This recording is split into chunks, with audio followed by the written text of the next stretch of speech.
ദിയയെയും ഹർഷനെയും കാണാനായി കോളേജിൽ നിന്നും നേരെ അവരുടെ വീട്ടിലേക്ക് വന്നതാണ് അമ്മു. ഉമ്മറപ്പടിയിൽ കാല് തിരുമ്മിയിരിക്കുന്ന അമ്മായിക്ക് അവളെ കണ്ടതും പറഞ്ഞറിയിക്കാൻ പറ്റാത്ത സന്തോഷമാണ് തോന്നിയത്. എത്ര നാളായി നീ ഇങ്ങോട്ട് വന്നിട്ട്? ക്ലാസ് തുടങ്ങിയതല്ലേ, അതിൻ്റെ തിരക്കായി അമ്മായി. അല്ല, അമ്മായിയുടെ കാലിന് എന്തു പറ്റി? ഒന്നും പറയണ്ട അമ്മു, ഞാൻ ദേവുവിനൊന്ന് കാണാൻ പോയി തിരിച്ചു വരുമ്പോൾ നമ്മുടെ ആ കവലയിൽ വെച്ചൊരു ബൈക്ക് ഇടിച്ചു. അയ്യോ, എന്നിട്ട്? ഏയ്, പേടിക്കാനൊന്നുമില്ല. വീണപ്പോൾ കാലൊന്ന് ഉളുക്കി. ദിയ എണ്ണിട്ട് തടവി തന്നപ്പോൾ ഒരാശ്വാസമൊക്കെ ഉണ്ട്. ഹോസ്പിറ്റൽ പോണോ അമ്മായി? വേണ്ട മോളെ, നീ അകത്തേക്ക് ചെല്ല്. ദിയ ചേച്ചി എവിടെ? ഹർഷൻ്റെ അടുത്തല്ലാതെ അവൾ വേറെ എവിടെ പോകാനാ? ഓഹോ, അപ്പോൾ പിള്ളേരെ പ്രേമിക്കാൻ വിട്ടിട്ട് ഇവിടെ ഇരിക്കുക അല്ലേ? പോടി കുറുമ്പി, അവരെങ്ങനെയെങ്കിലും ഒന്ന് സന്തോഷിക്കട്ടെ, പാവം. ദിയ ചേച്ചിയുടെ അച്ഛനും അമ്മയും ഒന്നും വരുന്നില്ലേ? 2 ദിവസം മുന്നേ നാത്തൂൻ വിളിച്ചിരുന്നു, എത്രയും പെട്ടെന്ന് ദിയെ തിരിച്ചയക്കണമെന്ന്. ഞാൻ ഓരോന്നൊക്കെ പറഞ്ഞ് അവളുടെ മനസ്സ് മാറ്റി ഇവിടെ നിർത്തിയിരിക്കുകയാണെന്ന് പറഞ്ഞു. ഷെടാ, ചേച്ചി സ്വന്തം ഇഷ്ടപ്രകാരമല്ലേ ഹർഷേട്ടനെ നോക്കുന്നത്? അതൊക്കെ ശരിയാ, എങ്കിലും നാത്തൂനെ കുറ്റം പറയാൻ പറ്റില്ലല്ലോ. ആകെയുള്ളൊരു മോള് കിടപ്പിലായവന് വേണ്ടി ജീവിതം കളയുന്നത് അവർക്ക് സഹിക്കുമോ? ഹർഷേട്ടന് ഫിസിയോതെറാപ്പി തുടങ്ങിയതല്ലേ ഉള്ളൂ. എനിക്കുറപ്പാ പഴയതിലും ആരോഗ്യത്തോടെ ഹർഷേട്ടൻ വരുമെന്ന്. നിന്റെ നല്ല മനസ്സിലെ പ്രാർത്ഥന ഫലം കാണട്ടെ. നീ അകത്തേക്ക് ചെല്ല്, ഞാൻ കുറച്ചു നേരം ഒന്ന് കിടക്കട്ടെ. അവളുടെ നെറുകയിൽ തലോടി അവർ അകത്തേക്ക് നടന്നു. അവരെ കിടക്കാൻ സഹായിച്ചിട്ട് ഹർഷന്റെ മുറിയിൽ വരുമ്പോൾ കാണുന്നത് അവന്റെ നെഞ്ചിൽ തല ചേർത്ത് വെച്ചിരിക്കുന്ന ദിയയാണ്. 2 പേരും മയക്കത്തിലാണെന്ന് മനസ്സിലായി. അമ്മുവിന്റെ വിളി കേട്ട് 2 പേരും കണ്ണു തുറന്നു. അവളെ കണ്ടതും ദിയ ഓടി വന്ന് കെട്ടിപ്പിടിച്ച് വിശേഷങ്ങൾ ചോദിക്കാൻ തുടങ്ങി. എല്ലാം ഒരു ചിരിയോടെ ഹർഷൻ നോക്കിക്കിടന്നു. നീ ഇരിക്ക്, ഞാൻ ചായ ഇടാം. ദിയ അടുക്കളയിലേക്ക് പോയതും അമ്മു ഹർഷന്റെ അടുത്തായിരുന്നു. അന്നത്തേതിൽ നിന്ന് ഒരുപാട് മാറ്റമുണ്ട് അവനിപ്പോൾ. ട്രീറ്റ്മെന്റിന്റെയൊക്കെ ഫലം കാണുന്നതിന്റെ പ്രതീക്ഷ അവന്റെ കണ്ണുകളിൽ തെളിഞ്ഞു നിന്നു. ദേവുവിനെ കാണണ്ടേ? കാണാൻ കൊതിയാകുക. കിരണിന് കുറച്ച് ദിവസമായിട്ട് നിന്ന് തിരിയാൻ പറ്റാത്ത തിരക്കാണെന്ന്. അത് കഴിഞ്ഞ് 2 പേരും കുറച്ച് ദിവസം വന്നു നിൽക്കാമെന്ന് പറഞ്ഞിട്ടുണ്ട്. അവൾക്ക് വിശേഷമുണ്ടെന്ന് ആദ്യം വിളിച്ചു പറഞ്ഞത് എന്നോടാ. ആ കുഞ്ഞിനെ എടുത്തോണ്ട് നടക്കാനുള്ള ഭാഗ്യം എനിക്കുണ്ടായാൽ മതിയായിരുന്നു. ഉണ്ടാകൂ ഏട്ടാ. നിന്റെ ക്ലാസ് എങ്ങനെയുണ്ട്? അത് കേൾക്കാൻ കാത്തിരുന്നത് പോലെ അവൾ വിശേഷങ്ങളുടെ കെട്ടടിച്ചു. കോളേജ് ഫംഗ്ഷന് കോർഡിനേറ്റർ ആണെന്നൊക്കെ പറയുമ്പോഴുള്ള അവളുടെ സന്തോഷം അവൻ നോക്കി കാണുകയായിരുന്നു. എല്ലാത്തിനും മുന്നിൽ നിൽക്കണം നീ, ഒന്നൊന്നായി ഓരോ വിജയം നേടണം. അവൾ ചിരിയോടെ അവന്റെ മുടി ഒതുക്കിക്കൊണ്ടിരുന്നു. എല്ലാം മാൽവിയുടെ മിടുക്കാണ്. ഓ, അപ്പോൾ എന്നെ ഒന്നിനും കൊള്ളില്ലെന്ന്? പെണ്ണിന്റെ പരിഭവം കേട്ട് ഹർഷൻ ഉറക്കെ ചിരിച്ചു. എന്താടി, വഴക്കിട്ടോ അവനോട്? ഇല്ലല്ലോ, എന്തേ? അല്ല, സാധാരണ അവനെക്കുറിച്ച് വാത്തോരാതെ സംസാരിക്കുന്നവൾ ഇന്നൊന്നും പറയുന്നില്ല. അതിന് മറുപടി പറയാതെ അമ്മ മൃദുവായി ചിരിച്ചു. അവൻ ഉള്ളത് കൊണ്ടല്ലേ ഈ ഞാൻ പോലും ജീവനോടെ ഇരിക്കുന്നത്. എൻ്റെ ട്രീറ്റ്മെൻറ്റ് പോലും അവനാണ് നോക്കുന്നത്. എല്ലാം നിനക്ക് വേണ്ടിയാണ്. അല്ല ഹർഷേട്ടാ, അത് ഈശ്വരൻ്റെ നല്ല മനസ്സിൻ്റെയാ. ആ നല്ല മനസ്സ് നിറയെ നീ എന്നാണ് ഞാൻ പറഞ്ഞത്. എന്നിട്ടും ഹർഷേട്ടനെയും എന്നെയും കുറിച്ച് അങ്ങനെ പറഞ്ഞില്ലേ? എങ്ങനെ പറഞ്ഞു? അവന്റെ ചോദ്യത്തിന് മുന്നിൽ അമ്മ ഉരുകിപ്പോയി. അറിയാതെ വായിൽ നിന്ന് വീണുപോയതാണ്. പറ ആത്മിക, അവൻ എന്താ പറഞ്ഞത്? അതൊന്നുമില്ല ഹർഷേട്ടാ, ഞാൻ ദിയ ചേച്ചിയുടെ അടുത്തേക്ക് ചെല്ലട്ടെ? നീ പറഞ്ഞിട്ട് പോയാൽ മതി. രക്ഷയില്ലെന്ന് കണ്ടതും അവൾ കാര്യം പറഞ്ഞു. പ്രണയം പറഞ്ഞതും അവൻ നിരസിച്ചതും ഒഴിച്ച്. കേട്ടുകഴിഞ്ഞ് കുറെ നേരത്തേക്ക് ഹർഷൻ ചിരിയായിരുന്നു. അമ്മുവിനാണെങ്കിൽ ദേഷ്യം വരുന്നുണ്ട് അവന്റെ ചിരി കണ്ടിട്ട്. ചിരിക്കാനുള്ള കാര്യമാണോ ഇത്? ഈ ഒരൊറ്റ കാര്യം ഓർത്ത് എത്ര ദിവസം ഞാൻ ഉറങ്ങാതിരുന്നു. എൻ്റെ ആത്മിക, അവൻ നിന്നെ ഉമ്മ വെച്ചതിനെ കുറിച്ച് ജെറി ചെന്ന് ചോദിക്കുമ്പോൾ അവനത് സമ്മതിച്ചു തരുമോ? അതിൽ നിന്നും ഏത് വിധേനയും രക്ഷപ്പെടാമെന്ന് നോക്കൂ. പലതും പറഞ്ഞിട്ടും ജെറി വിടാതെ ചോദിച്ചുകൊണ്ടിരുന്നപ്പോൾ അവന് ദേഷ്യം വന്നു. മനുഷ്യന്റെ നാക്കല്ലടി, അത് ആ സമയത്ത് അവനെ ചതിച്ചു. ഓരോ വാക്കും ശ്രദ്ധിച്ച് പറയണമെന്നൊക്കെ തത്വം പറയാൻ കൊള്ളാം. പ്രാക്ടിക്കലി അത് അത്ര എളുപ്പമല്ല. അല്ലെങ്കിലും നിങ്ങൾ ആണുങ്ങൾ എപ്പോഴും ഒരുമിച്ചാണല്ലോ. ഓ, അങ്ങനെയാണെങ്കിൽ നീ ഇപ്പോഴും ഈ വീട്ടിൽ തന്നെ നിന്നേനെ. ഞാൻ ആ കൂതറ സ്വഭാവമായിട്ട് നിന്റെ പിറകെയും. അവന്റെ നിസ്സാരഭാവം കണ്ട് അമ്മു അറിയാതെ ചിരിച്ചുപോയി. എടി മോളെ, നിന്നെ മോശക്കാരിയാക്കിയിട്ട് കാണുവാൻ ഒരിക്കലും അവന്റെ വീട്ടിലേക്ക് നിന്നെ കൊണ്ടുപോകില്ലായിരുന്നു. നിനക്ക് വേണ്ടി മറ്റുള്ളവരെ തല്ലാനും കൊല്ലാനും പോകില്ല. എല്ലാത്തിലും ഉപരി അവൻ ആ പറഞ്ഞു പോയതിന്റെ പേരിൽ മാപ്പ് വരെ പറഞ്ഞു. അല്ലാതെ അത് ന്യായീകരിക്കാൻ ശ്രമിച്ചിട്ടില്ല. അവനോട് ക്ഷമിക്കാവുന്നതേ ഉള്ളൂ. ഞാൻ അടുക്കളയിലേക്ക് ചെല്ലട്ടെ? ഒഴിഞ്ഞുമാറി പോകുന്നവളെ അവൻ ഇമിച്ചുമാതെ നോക്കിക്കിടന്നു.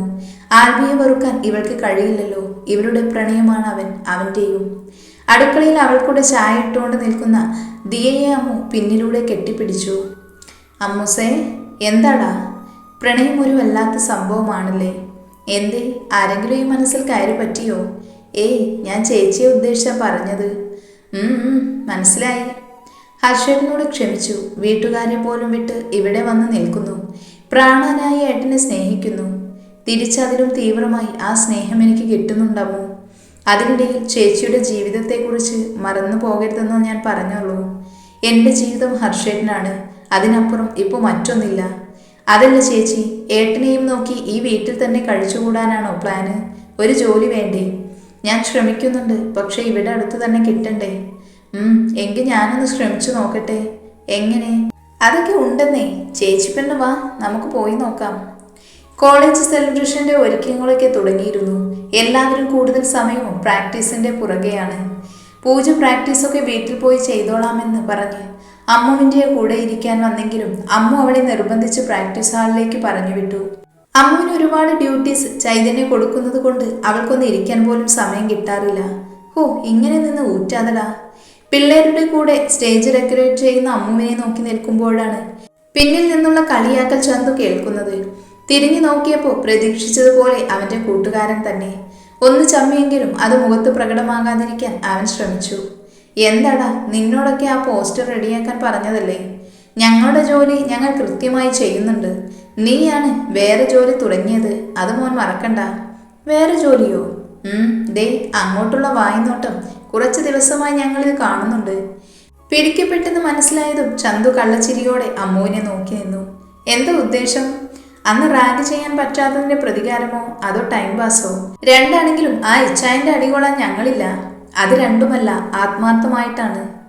നടക്കട്ടെ നടക്കട്ടെ. അല്ല, ഇതാ കൊച്ചറിയണ്ടേ? പ്രോഗ്രാം ഒന്ന് കഴിഞ്ഞോട്ടെ മോനെ. നല്ല ഒന്നാന്തരം പ്രപ്പോസൽ അങ്ങ് കാച്ചും. അതിൽ തന്നെ അവൾ വീഴും. നീ മൂടിടിച്ച് വീഴാതിരുന്നാൽ ഭാഗ്യം. അവൻ കൂട്ടുകാരെ കൂർപ്പിച്ചൊന്ന് നോക്കി. അവന്മാര് വെളിക്കെ ചിരിച്ചിട്ട് പോയതും ചന്തുവിന്റെ നോട്ടം വീണ്ടും അമ്മുവിലേക്കായി. അവളുടെ മുഖത്ത് വിരിയുന്ന ഓരോ ഭാവങ്ങളും കണ്ണിലും മനസ്സിലും നിറച്ചുകൊണ്ട് ചന്തു അവിടെ നിന്നു. വൈകിട്ട് വീട്ടിലെത്തിയപ്പോൾ ജെറിയും ടീനയും കൂടി ചെടിക്ക് വെള്ളമൊഴിക്കുന്ന തിരക്കിലായിരുന്നു. രണ്ടുപേരും ഒരുമിച്ചുള്ളത് കാര്യമായി. എനിക്കൊരു കാര്യം പറയാനുണ്ട്. എന്താണ് അമ്മൂസേ? അത് ടീനു ചേച്ചി, ഓഫീസിൽ എന്തെങ്കിലും വേക്കൻസി ഉണ്ടോ? ഇപ്പോൾ ആർക്കാ ജോലി വേണ്ടത്? അത് ദിയ ചേച്ചിക്ക് ജോലിയൊന്നും ആയില്ലല്ലോ. ദിയക്കാണെങ്കിൽ അത് പറഞ്ഞാൽ പോരെ. അതിന് വേക്കൻസി നോക്കിയിരിക്കേണ്ട ആവശ്യമൊന്നും ഇല്ലല്ലോ, അല്ലേ ടീനുച്ചി? പിന്നല്ലാതെ ഒരു ക്യാബിൻ സെറ്റ് ചെയ്താൽ പോരെ.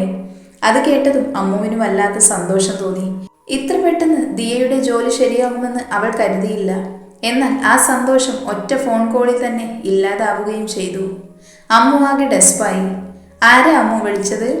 ഫോണും പിടിച്ച് ചാരുപടിയിലേക്ക് ഇരിക്കുന്നവരുടെ ഇടം വലം നിന്നുകൊണ്ട് ടീനുവും ജെറിയും ചോദിച്ചു. ചൈതന്യ മാം. അതിന് നീ എന്തിനാ കിളി പോയിരിക്കുന്നേ? ഫംഗ്ഷന് വരുന്ന ചീഫ് ഗസ്റ്റിന് സ്വാഗതം ചെയ്യേണ്ടത് ഞാനാണെന്ന്. അതിനെന്താ, ഒരു ബൊക്ക കൊടുത്ത് ക്ഷണിച്ചാൽ പോരെ? അതിന് വേറെ ആളുണ്ട്. ഞാൻ സ്റ്റേജിൽ കയറി വേണം സ്വാഗതം ചെയ്യാൻ. Welcome speech. അതും പറഞ്ഞ് ജെറി ഊറി ഊറി ചിരിക്കാൻ തുടങ്ങിയതും ടീന അവൻ്റെ കയ്യിൽ നുള്ളി. നീ ഇങ്ങനെ ടെൻഷനാകുന്നത് എന്തിനാ? ഞാൻ ഇന്നേ വരെ ഒരു പ്രസംഗം നേരിട്ട് കണ്ടിട്ടില്ല. വരുന്ന ഗസ്റ്റിനെ കുറിച്ച് വലിയ ഐഡിയയും ഇല്ല. അതിനല്ലേ ആൽബി ഉള്ളത്, അവൻ നിസ്സാരമായിട്ട് പറഞ്ഞു. ഇച്ഛൻ എന്ത് ചെയ്യാനാ? കോളേജിലെ എല്ലാ പ്രോഗ്രാംസിനും ഹെഡായിട്ടുള്ളവനാ അവൻ. കുറെ പേർക്ക് വെൽക്കം ചെയ്തിട്ടുണ്ട്. അമ്മ വീണ്ടും ചിന്തയടിച്ചിരിക്കുന്നത് കണ്ടതും ടീന തന്നെ അവളെ പിടിച്ചു വലിച്ച് ആൽബിയുടെ റൂമിൽ കൊണ്ടു ചെന്നു. കാര്യമറിഞ്ഞതും ആൽബി അമ്മുവിനെ മൊത്തത്തിലൊന്ന് നോക്കി. എന്നിട്ട് അവളെ അടുത്തിരുത്തി വിശദമായി ഓരോന്ന് പറഞ്ഞു കൊടുക്കാൻ തുടങ്ങി. ഇടയ്ക്ക് ചൈതന്യം വിളിച്ച് ചീഫ് ഗസ്റ്റിന്റെ ഡീറ്റെയിൽസ് ഒക്കെ ചോദിച്ച് മനസ്സിലാക്കി. അതും അമ്മുവിനെ പറഞ്ഞു കൊടുത്തു. അവൻ പറഞ്ഞു കൊടുത്തതൊക്കെ ഒരു പേപ്പറിൽ എഴുതിയെടുത്തിട്ട് അവൾ മുറിയിൽ നിന്നിറങ്ങിയെങ്കിലും അവൾക്ക് നല്ല ടെൻഷൻ ഉണ്ടെന്ന് ആൽബിക്ക് മനസ്സിലായി. ടെൻഷൻ അടിച്ച എല്ലാം കയ്യിൽ നിന്ന് പോകുമെന്ന് അവനും അറിയാം. ഇത് അമ്മുവിന്റെ ആദ്യത്തെ പ്രോഗ്രാമാണ്. അതുകൊണ്ട് അത് പരാജയപ്പെടരുതെന്ന് അവൻ ഒരുപാട് ആഗ്രഹിച്ചിരുന്നു. രാവിലെ ആൽബി സ്റ്റെപ്പ് ഇറങ്ങി വരുമ്പോഴാണ് അമ്മ മുറിയിൽ നിന്നിറങ്ങിയത്. ഗോൾഡൻ ജൂബിലി സെലിബ്രേഷൻ ആയതുകൊണ്ട് തന്നെ അവൾ സെറ്റു സാരിയാണ് ഉടുത്തത്.